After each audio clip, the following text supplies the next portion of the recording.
జల్పల్లిలో క్షుద్ర పూజలు కలకలం రేపుతున్నాయి. జల్పల్లి చెరువు కట్ట మీద సబితా ఇంద్రారెడ్డి కాలనీ పక్కనే ఆ కట్ట మీద ఒక వేప చెట్టుకు మంత్రించిన బొమ్మను నిమ్మకాయతో సహా గుచ్చారు. అంతేకాకుండా అటుగా ఆ రోడ్డు పైన ఆ కట్ట మీద వెళ్ళే అనేక చెట్లకు ఎర్రటి మూటలు పెట్టారు. ఆ మూటల్లో మంత్రించిన నిమ్మకాయలు ఇంకేవో ఉన్నాయని జనం నమ్ముతున్నారు. ఎవరినో టార్గెట్ చేస్తూ ఇక్కడ క్షుద్ర పూజలో చేతబడి చేశారని జనం భయపడుతున్నారు. కట్ట మీద టెర్రర్ వాతావరణం ఏర్పడింది. అటుగా వెళ్ళాలంటే జనం భయపడుతున్నారు. అసలు ఎవరు చేశారో ఎందుకు చేశారో తెలియక జనం తీవ్రంగా భయాందోళనకు గురవుతున్నారు. జల్పల్లిలోని చెరువు కట్ట పైన చెట్లపైన చేతబడి ఆనవాళ్లు స్పష్టంగా కనబడుతున్నాయి.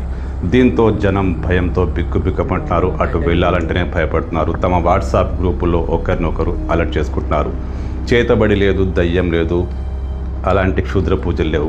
అయినా జనం నమ్ముతుంటారు, భయపడుతుంటారు. ఇలా భయపెట్టేందుకే ఎవరో ఇలా చేసి ఉంటారు. లేక క్షుద్ర పూజలను చేతబడినో బలంగా నమ్మేవాళ్లే తమ వ్యక్తిగత అవసరాల కోసం ఎవరినో టార్గెట్ చేస్తూ ఇలా చేసి ఉంటారు. కానీ జల్పల్లి వాసులు భయపడాల్సిన అవసరం లేదు. క్షుద్ర పూజలు ఏమీ లేవు, చేతబడి అంటూ ఏమీ జరగదు.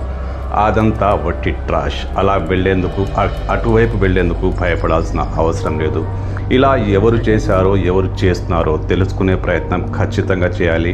ఆ దుండగుల్ని కఠినంగా శిక్షించాల్సిన అవసరం ఉంది.